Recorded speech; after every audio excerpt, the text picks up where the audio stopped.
The sky burned red for 3 days straight, not the beautiful red of a sunset, but the angry crimson of a dying world. The solar flare hit Earth harder than any scientist had predicted. In 72 hours, human civilization nearly ended. Dae-ho Kim stood in the emergency command center beneath Geneva, watching the reports flood in. Power grids across 6 continents had failed. Satellites tumbled dead through orbit. Communication networks had collapsed. The screens showed cities going dark one by one, like candles being snuffed out. Millions would starve within weeks. Billions would follow within months. "We didn't see it coming," whispered Jiwoo Park, her fingers still typing uselessly at a dead console. She was the best quantum communications engineer on Earth, and now she had nothing left to communicate with. "The sun just attacked us." Dae-ho wanted to tell her it wasn't personal. Stars didn't attack. They just existed, burning and flaring according to laws of physics that cared nothing for the tiny creatures living on nearby rocks. But the words stuck in his throat. It felt personal. It felt like the universe itself had decided humanity's time was up. That's when the ships arrived. They appeared on the 4th day, when Earth's amateur astronomers were among the few still watching the skies. The ships didn't roar down through the atmosphere like meteors. They drifted, slow and gentle, like autumn leaves falling to ground. There were 12 of them, each one massive yet somehow fragile-looking. Their hulls were patched and repaired so many times that they looked more like quilts than spacecraft. The world held its breath. With everything broken, with civilization hanging by a thread, aliens had arrived. Some people prayed, some people panicked, some people were too tired and hungry to care anymore. The lead ship broadcast a message in perfect human languages. The voice was soft, almost sad. "We are the Valari. We detected your distress. We have come to help." Dae-ho rushed to meet them at the landing site outside Geneva. The UN had collapsed as an organization, but he still wore his director's badge. Someone had to speak for humanity, even if humanity was barely listening anymore. The Valari emerged from their ships, and Dae-ho's heart broke a little. They were tall and thin, with silvery skin that seemed almost translucent. Their large eyes held depths of sadness that needed no translation. But what struck him most was how fragile they looked. These beings moved slowly, carefully, as if every step cost them energy they couldn't spare. Their environment suits were patched like their ships. Everything about them whispered of a people at the end of their strength. The eldest among them approached Dae-ho. He learned later that her name was Velthar. She moved with dignity despite her obvious weakness. "Your star has wounded you," Velthar said simply. "We carry technology that can protect you. Shield generators that will deflect the next flare. If you implement them quickly, your world can survive." Dae-ho stared at her. "Why? Why would you help us? What do you want in return?" Velthar's expression shifted into something that might have been a smile. "We want nothing. Our own sun failed 300 years ago. We have drifted through space ever since, watching our numbers dwindle. We have seen 17 worlds face extinction. We saved them all. We cannot watch another world die, even if we are dying ourselves." The words hit Dae-ho like a physical blow. "You're dying? Our ships fail a little more each year. Our people grow fewer. Perhaps we have another decade before the last of us fades." Velthar gestured to her people, who were already unloading equipment despite their obvious exhaustion. "But a decade is enough time to save your world." Jiwoo worked with the Valari engineers for 3 weeks straight. The technology was beyond anything humans had created, yet the Valari explained it patiently. They showed her how to build the shield generators, how to position them, how to power them with Earth's surviving nuclear plants. They worked until they could barely stand, then rested briefly and worked again. The shields went online just before another massive flare erupted from the sun. This time, the red light washed over Earth harmlessly. The deadly radiation that would have finished off humanity's remnants simply slid away, deflected by invisible barriers of force. Deho found Velthar standing alone, looking up at the sky. Tears ran down her silvery face. "You're crying," he said softly. "But we survived. You saved us." "I cry because we could not save ourselves," Velthar replied. "I cry because in 40,000 years of traveling space, of saving 17 civilizations, not one ever offered to help us in return.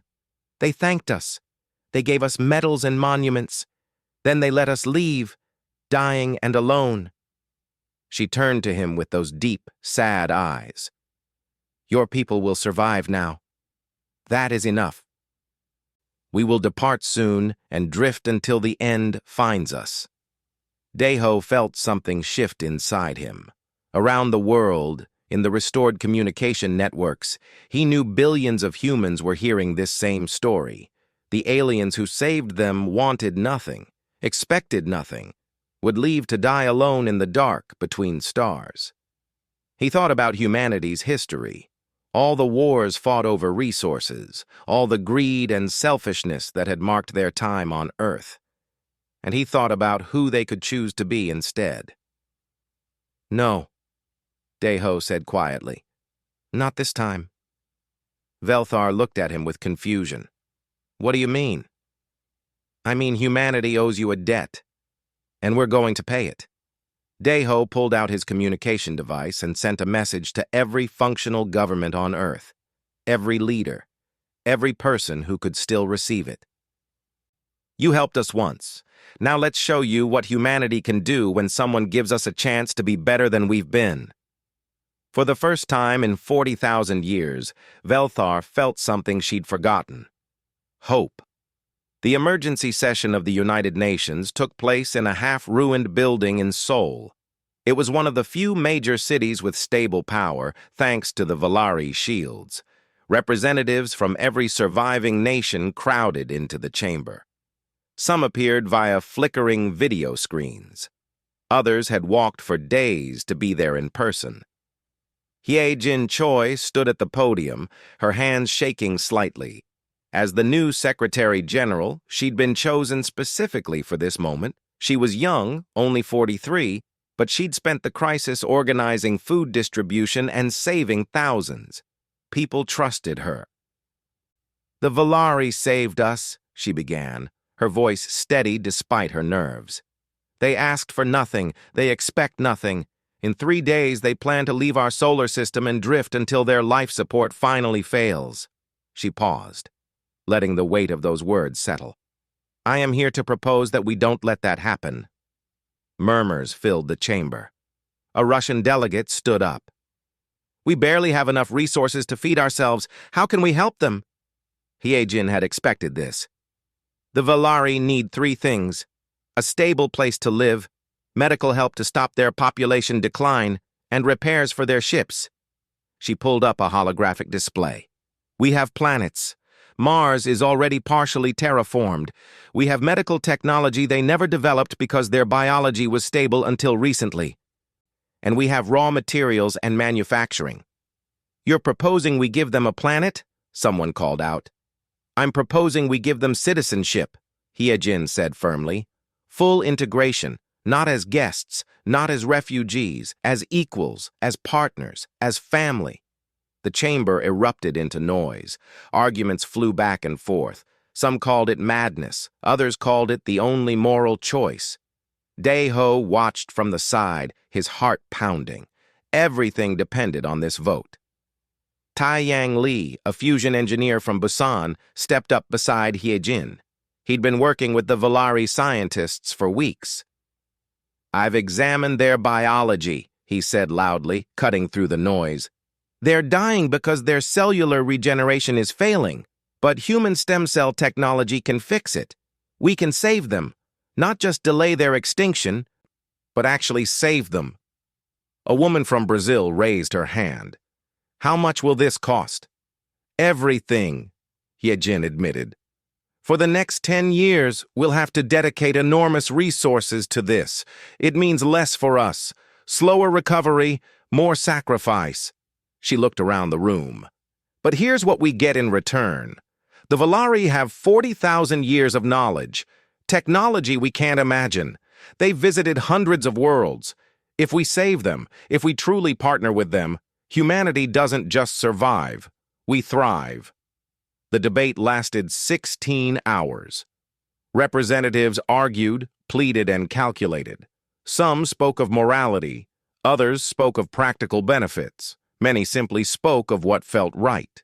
Finally, the vote came. Green lights appeared on the board. One after another, nations voted yes. When the count finished, the number glowed on every screen, 87% in favor. Humanity had decided. They would save the Valari, no matter the cost. Daeho walked to the Valari ship with Hae-Jin and Tae-Yang. His legs felt weak. What if the Valari refused? What if they didn't trust humanity's offer? Velthar met them at the airlock. Her people gathered behind her, thin and tired and confused. Daeho could see hope and fear warring in their expressions. "We have voted," Hae-Jin said simply. "Humanity offers you not charity, but partnership. We offer you Mars as a home. We offer you our medical technology. We offer you citizenship in our society. We offer you the chance to live, not just survive." Velthar stood very still. For a long moment, she said nothing. Then her legs seemed to give out and she sank to the floor. Other Valari rushed to her, but she waved them away. She was crying. "In 40,000 years," she whispered. "In 17 civilizations saved. In countless worlds visited." Her voice broke. "Not once, not ever. No one has offered us anything but gratitude and monuments to our memory." Daeho knelt beside her. "Then they were fools. You gave us life. The least we can do is return the favor." Over the next months, Operation Sanctuary began. It was the largest project humanity had ever attempted. Engineers worked around-the-clock building habitats on Mars. Medical teams collaborated with Valari scientists, sharing knowledge that neither species had alone.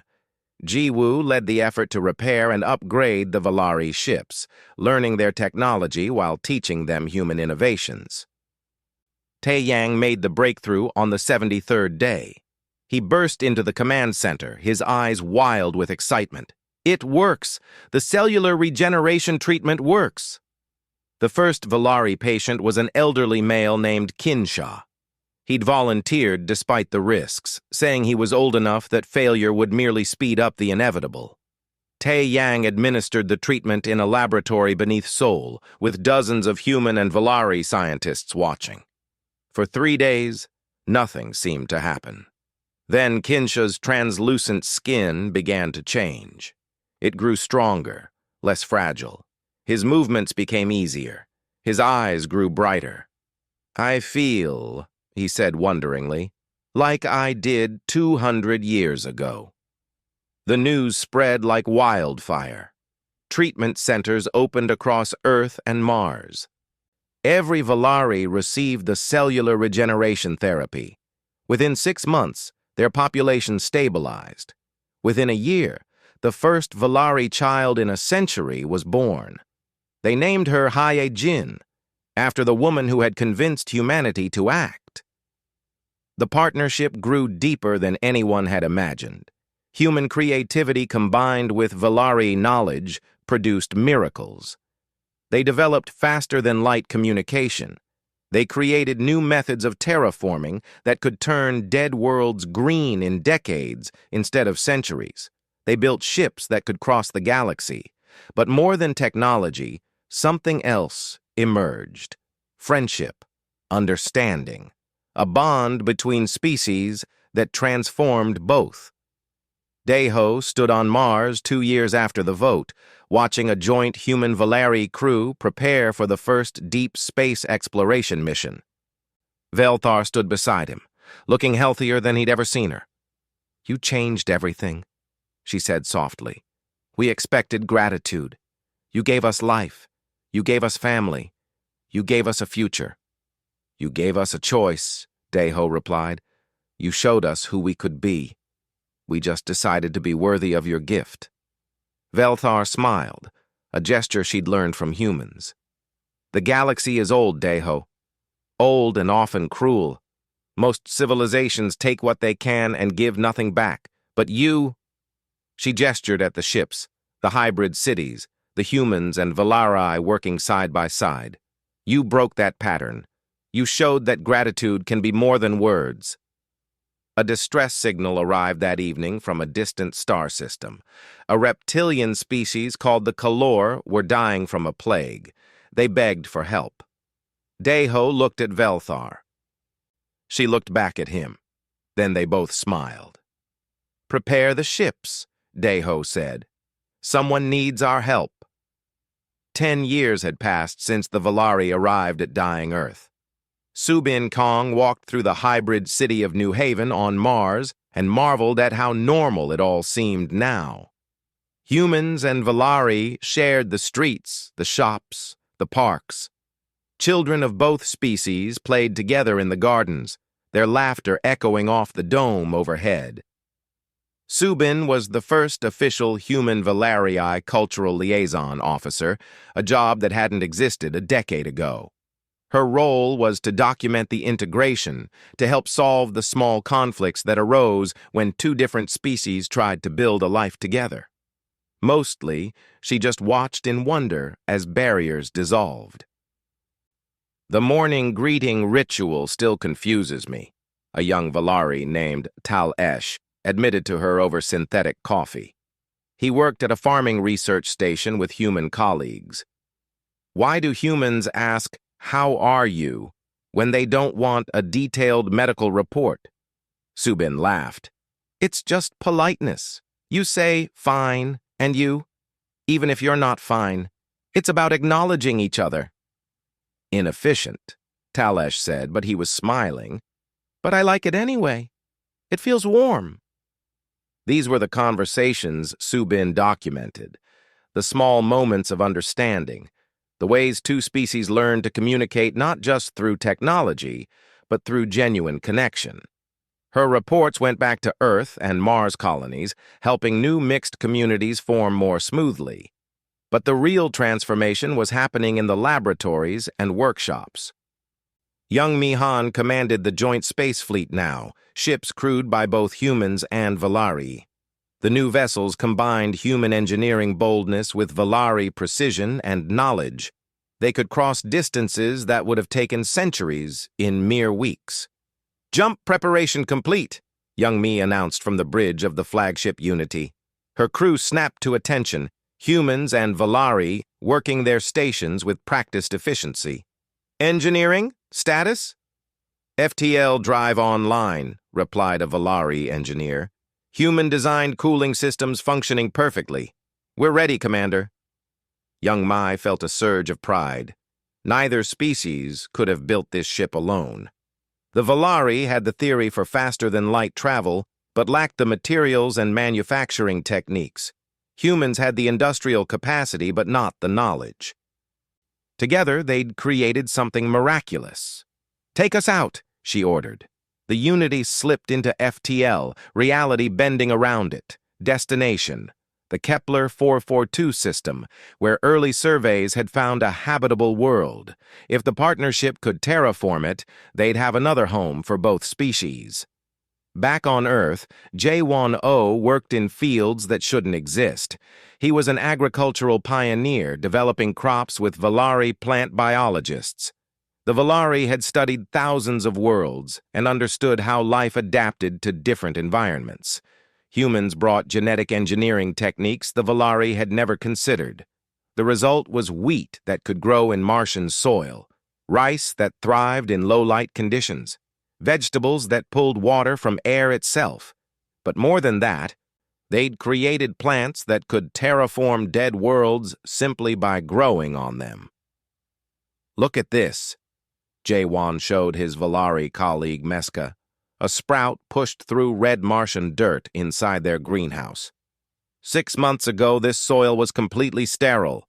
Now it has microbes, nutrients, everything. The plants put it there. Meska's large eyes widened. Your genetic engineering combined with our understanding of planetary ecology. Jaewon, do you understand what this means? We could green entire worlds in decades. We, Jaewon repeated, smiling. I like that word. Not humans or Valari. We. The partnership had sparked a renaissance in art and philosophy too. Valari music, complex and mathematical, merged with human emotion and spontaneity. New forms emerged that made both species feel things they'd never felt before. Valari poets learned human metaphor. Human painters learned Valari color theory, which included spectrums humans couldn't naturally see but could now experience through technology. Subin attended a concert where a human cellist performed alongside a Valari sound weaver. The music was unlike anything she'd heard. It made her cry, though she couldn't say why.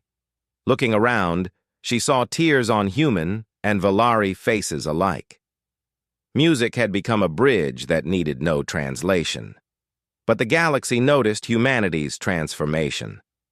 Ships from other civilizations began arriving at human Valari space. Some came curious, others came desperate. The distress call from the Kalor arrived on a Tuesday morning. Young Mi received it aboard the Unity during a routine patrol. The message was weak, barely coherent. A plague was destroying their civilization. They'd heard rumors of the human-Valari partnership. They begged for help. The debate in the emergency council was fierce. Daeho, now retired but still influential, argued for immediate action. Others were more cautious. We barely saved ourselves 10 years ago, a human counselor argued. We've just stabilized the Valari population. Can we really afford to help another species? Can we afford not to? Velthar countered. She'd aged gracefully thanks to human medical technology, but her voice carried the weight of 40,000 years of memory. The Valari helped you when we had nothing left to give. You helped us when you were still recovering from catastrophe. That pattern means something. Kinshaw, the first Valari treated with human medicine, stood up. I vote we help them. I was dying 10 years ago. Your species saved me. How can I do less for others? The vote among the Valari was unanimous. Every single one voted to help the Kalor, even knowing it would cost them resources and energy. The humans took longer, arguing about logistics and risk, but eventually came to the same conclusion. 89% voted yes, higher than the first vote to save the Valari. Young Mai led the relief fleet personally. 7 ships carrying medical supplies, food, technology, and hope. The journey took 3 weeks at FTL speeds. When they arrived at the Kalor home world, the devastation shocked even the experienced crew. The Kalor were reptilian, with scales in green and gold. Their cities were half empty. Bodies lay in streets. The plague had hit fast and hard, something their immune systems had never encountered. They were dying by the millions. The lead Kalor, a female named Sakmar, met young Mi with defeat in her eyes. You came. I didn't believe anyone would. No one helps anymore, not in this galaxy. We help, young Mi said simply. We learned it from the Valari. They learned it from themselves. Now it's time you learned it too. The combined human-Valari medical teams worked miracles. They analyzed the plague, understanding its structure in ways the Kalor couldn't. Tai Yang, now elderly but still brilliant, designed a treatment using both human and Valari medical techniques. Within 3 months, the plague was contained. Within 6, it was eradicated. The Kalor recovered slowly. Sakmar stood with young Mi on a balcony overlooking their healing capital city. Why? She asked. What do you want from us? Young Mi thought of Velthar's tears, of Daeho's determination, of humanity's choice to be better. We want you to live. We want you to thrive. And someday, when someone else needs help, We want you to remember this moment and make the same choice we made." Sokumar was silent for a long moment. Then she said something that would echo through the galaxy for centuries. "You're building something, aren't you? Not an empire, something else." "A family," young me replied. "One that keeps growing." The Kalor became the third species in what they were starting to call the Compact of Gratitude. Not a government, not an empire. Just civilizations who'd helped each other and chosen to keep helping. Subin documented everything. The first Kalor child cured of the plague. The joint research teams discovering new medicines. The way 3 different species learned to communicate, to laugh together, to build a shared future. She ended her report with a simple observation. "The Volari helped humanity once. Humanity helped them back. Now we help others together. Each act of kindness creates another. Maybe that's how you change a galaxy, one choice at a time." 22 years after the Kalor were saved, the galaxy had changed. What started with 3 species had grown to 12. Word spread through space faster than any ship could travel. Civilizations facing extinction, plague, war, or simple stagnation heard the same message. The Compact of Gratitude will help you. Yunji Shin stood in the diplomatic hall on Unity Station, a massive space structure built by 6 different species working together. She'd been appointed chief diplomat 3 years ago, tasked with formalizing what had grown organically from simple acts of kindness. Now she faced representatives from 47 worlds, all wanting to understand or join this strange new alliance. "We don't demand tribute," Yunji explained to a skeptical insect-like species called the Thex. Their translator rendered their clicking speech into human language. "We don't require military service. We ask only that you accept help when you need it and offer help when you can give it." Inefficient. The Thex representative clicked. "How do you maintain cohesion without hierarchy? Without enforcement?" Unji smiled. "Through trust, through memory, through choosing to be better than we have to be." The Thex joined anyway, despite their skepticism. Their world was running out of water. The Compact's terraforming technology, developed jointly by humans, Volari, and Kalor engineers, could save them. 2 years later, the Thex became the most dedicated members of the Compact, their logical minds perfect for organizing relief efforts. But not everyone approved of the Compact's growing influence. The Dreth Empire, a militaristic civilization that had conquered 17 systems, saw the Compact as weak, soft, ripe for exploitation. Hyunwoo Yoon commanded the Compact Defense Fleet when the Dreth launched their first raid. He was young for such responsibility, only 38, but he'd trained under young Mi Han herself before her retirement. His fleet was smaller than the Dreth Armada, but far more advanced. Technology shared freely among 12 species. The raid targeted a refugee convoy heading to a compact world.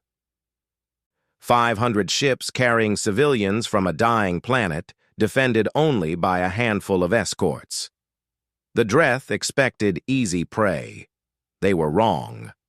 Hyunwoo's fleet appeared from FTL directly between the raiders and the refugees. His ships were beautiful and terrifying, hull designs from 6 different species combined into something new. The lead Dreth commander broadcast a message, expecting surrender. Instead, Hyunwoo replied, "You are attacking unarmed refugees. Withdraw now, and we will let you leave in peace." The Dreth laughed. Their ships outnumbered the Compact forces 3-1. They attacked. The Battle of Kepler 442 lasted 7 hours. The Compact ships moved with precision impossible for a single species. Human tactics combined with Volari sensors and Kalor weapon systems. The Thex had contributed shield technology that bent space itself. Together, they were unstoppable. The Dreth fleet broke. Half their ships were disabled, drifting in space. The other half retreated at maximum speed. Hyunwoo ordered his forces to hold position and protect the refugees. Then he did something the Dreth had never experienced. He offered medical aid to the disabled ships. The first Dreth captain to accept help couldn't believe it. "You defeated us. Why do you care if we die?"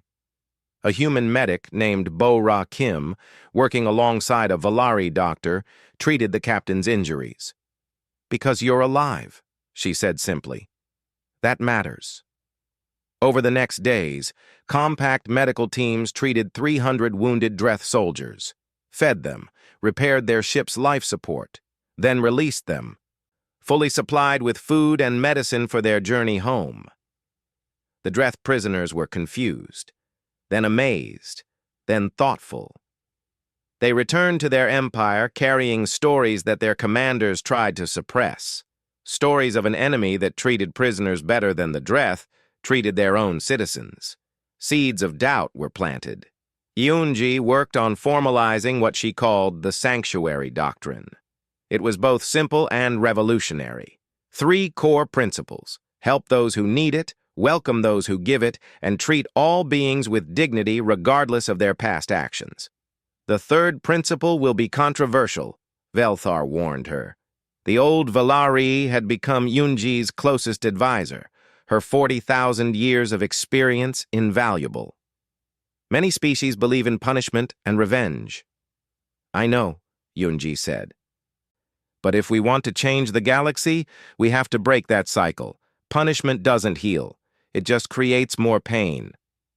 The Sanctuary Doctrine was adopted by all 12 compact species. It became their foundation, their promise to the galaxy.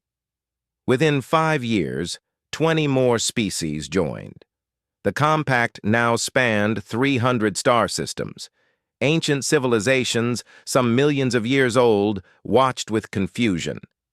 The eldest ones, mysterious beings who'd observed galactic civilization since before humans evolved, sent an envoy to Unity Station.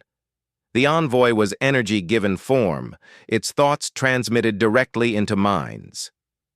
"Explain," the eldest one commanded. "Explain why you help those weaker than you. Explain why you share instead of hoard.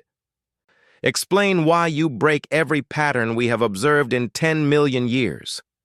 Yunji felt the weight of those years pressing down on her, but she stood firm. "Because someone helped us once, and we chose to repay that kindness with more kindness. That choice became our civilization's foundation." "Impossible," the eldest one said. "All civilizations seek power. It is the only constant." "We seek power too," Yunji replied. "But we understand that real power comes from cooperation, not domination. A single species is strong. 12 species working together are unstoppable, and we're just getting started." The eldest one departed without comment, but it watched. They all watched. The Dreth Empire fractured 3 years after the Battle of Kepler 442. The soldiers who'd been treated with kindness led a rebellion against their commanders. They didn't join the compact immediately, too proud for that. But they stopped raiding. They opened trade negotiations. They asked quietly for help reforming their government. Hyun Woo personally led the delegation to the new Dreth Republic. The former enemy commander who'd first accepted medical aid met him at the landing platform. "I don't understand you," the Dreth said bluntly. "We attacked your refugees. You could have destroyed us completely. Instead, you helped us. Why?" Hyunwoo thought of Young Mi's stories about the Valari, about Daeho's determination, about humanity's choice to be worthy of the gift they'd received. "Because that's who we choose to be. Because someone has to break the cycle of violence, why not us?" The Dreth commander extended a clawed hand. Hyunwoo shook it. Another species joined the family. Subin, now elderly but still documenting everything, recorded the ceremony. Her reports had become required reading for anyone joining the compact. They told the full story, from the dying Valari to the thriving network of 47 species. She titled her latest report simply, "The Ripple." "One act of kindness creates ripples," she wrote. "The Valari helped humanity. Humanity helped the Valari back. Together, they helped the Kalor. The pattern spread. Each species that receives help learns to give help. Each act of generosity inspires another. The ripple spreads across the galaxy, touching worlds that the first helpers never even knew existed. A new distress signal arrived that evening. A species called the Narration were facing civil war, their planet tearing itself apart. They'd heard of the compact. They begged for mediators, for peacekeepers, for hope. Yunji looked at her fellow council members. Humans, Valari, Kalor, Thex, Dreth, and representatives from 30 other species. They all nodded. "Send the fleet," Yunji ordered. "Send medical teams, send diplomats, send hope." The compact fleet launched within hours, 47 species working together to save another. The ripple continued spreading, touching more lives, changing more worlds. And in the darkness between stars, the eldest ones watched and wondered. Maybe, after 10 million years, they were finally seeing something new. 90 years had passed since the Valari drifted down to dying Earth. Sang-hyuk Ryu walked through the halls of the Galactic Council chambers, his heart pounding. He was Daeho Kim's grandson, carrying his grandfather's journal and the weight of 3 generations of history. The Galactic Council was ancient beyond human understanding. It had existed for 5 million years, a forum where civilizations could communicate without warfare. But it had always been ceremonial, toothless. The strong ignored it. The weak begged it for help that never came. Today, that would change. The chamber was enormous, built by species that no longer existed. Thousands of representatives filled the space, species of every imaginable form. Some breathed oxygen, others lived in suits filled with methane or existed as pure energy. They were all here because the Compact of Gratitude had requested a formal session. Velthar the Younger stood beside Sang-hyuk. She was named after the original Velthar, who had passed away peacefully 15 years ago, surrounded by humans and Valari who loved her. The younger Velthar carried her predecessor's dignity and wisdom. "Are you ready?" she asked Sang-hyuk quietly. "No," he admitted, "but we're doing it anyway." The eldest ones materialized in their observation spheres. There were 3 of them, energy beings who had watched galaxies form and die. They rarely spoke, content to observe. But they were paying attention now. Mi Ron-ju stood at the central podium. She was the keeper of history, tasked with maintaining the complete record of the Compact's formation. Her archives contained everything, every conversation, every medical breakthrough, every act of kindness that had built something impossible. "Honored representatives," Miran began, her voice amplified through technology and translation. "We come before you not as conquerors, but as witnesses. We have a story to share, a story that changed everything." Holographic displays activated throughout the chamber. Images appeared of Earth 90 years ago, burning under solar radiation. Dying cities, desperate people, the end of human civilization. "This was humanity," Miran said. "Broken, dying, lost." The images shifted to show 12 patched ships drifting down through Earth's atmosphere. The Valari emerging, weak and fragile, offering help they could barely afford to give. "The Valari saved us," Miran continued. "They asked for nothing. They expected nothing. They had saved 17 civilizations before ours. All 17 thanked them and let them drift away to die." Murmurs spread through the chamber. Many civilizations recognized themselves in that story. How many times had they accepted help and given nothing back? But humanity made a different choice. The displays showed the UN vote, Hye-jin Choi's speech, the 87% approval, the beginning of Operation Sanctuary. "We chose to save them back, not out of obligation, not for strategic advantage, because it was right." The holographic record continued. The Valari population stabilizing, the joint breakthroughs in technology, the rescue of the Kalor, the formation of the Compact, battle after battle where the Compact defended the weak, treaty after treaty where former enemies became friends. The chamber watched in silence as 90 years of history unfolded. Some representatives wept, others sat stunned. A few looked away, ashamed. 47 species now stand together, Miran said. We span 300 systems. We've saved 62 civilizations from extinction. We've stopped 18 wars.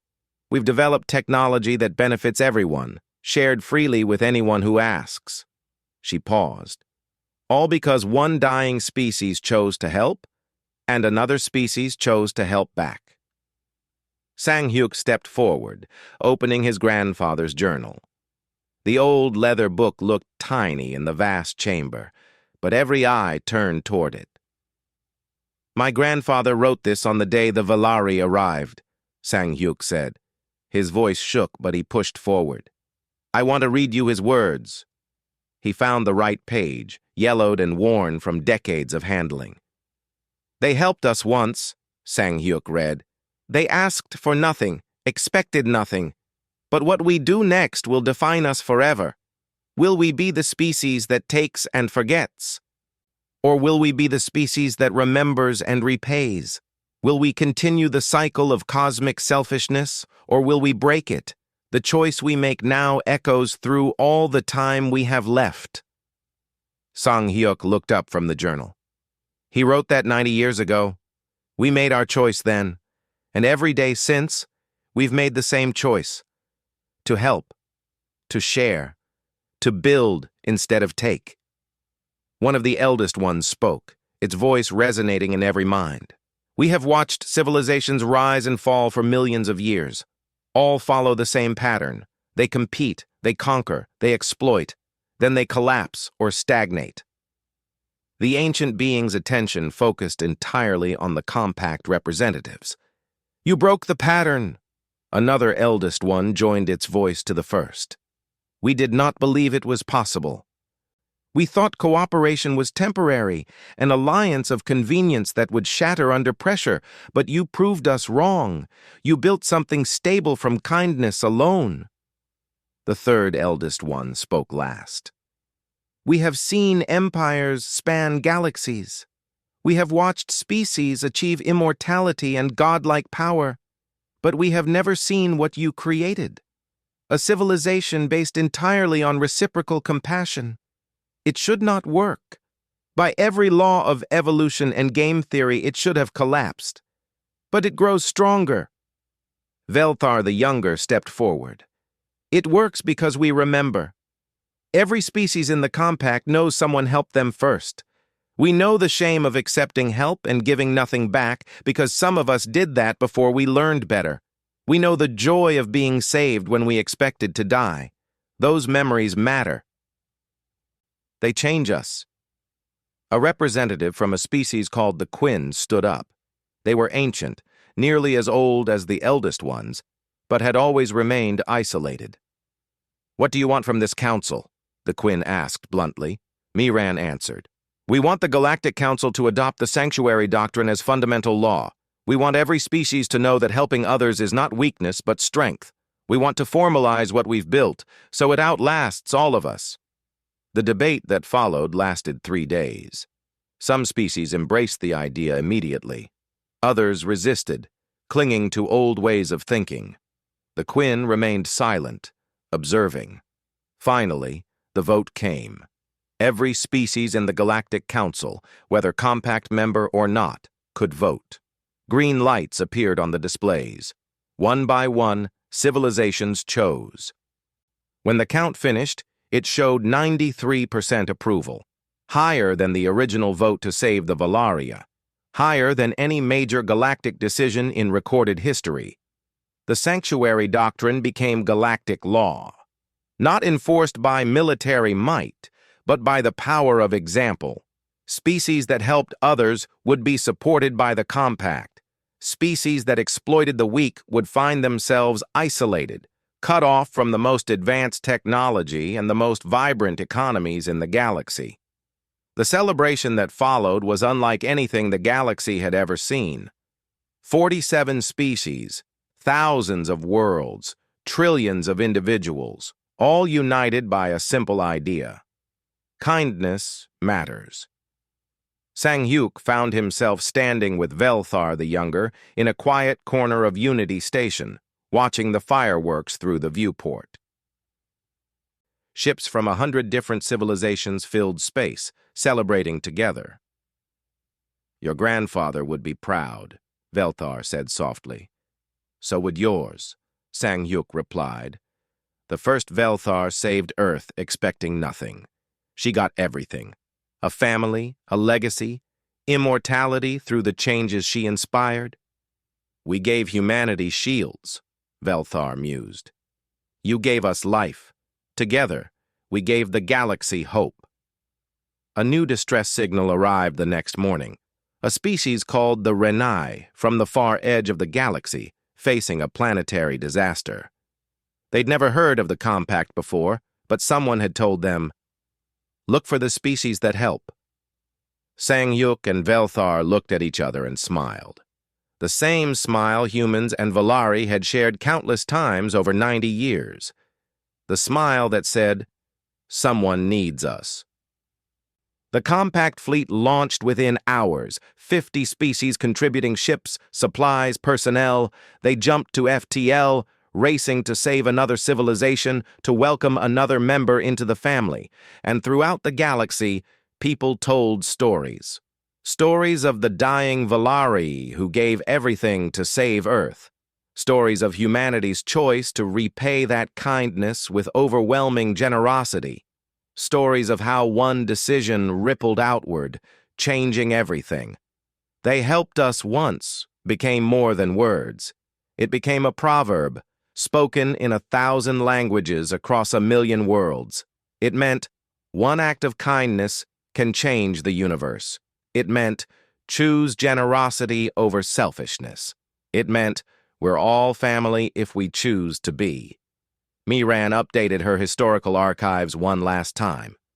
She ended with a simple observation that would be read by countless generations. The Valari helped humanity once. Humanity helped them back.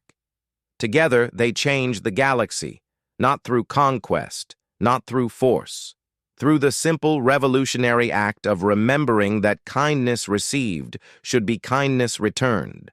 They proved that civilization's greatest achievement isn't technology or territory. It's choosing again and again to be worthy of the help we received. That choice echoes forever. In the darkness between stars, the eldest ones continued watching. For the first time in 10 million years, they felt something new. Hope.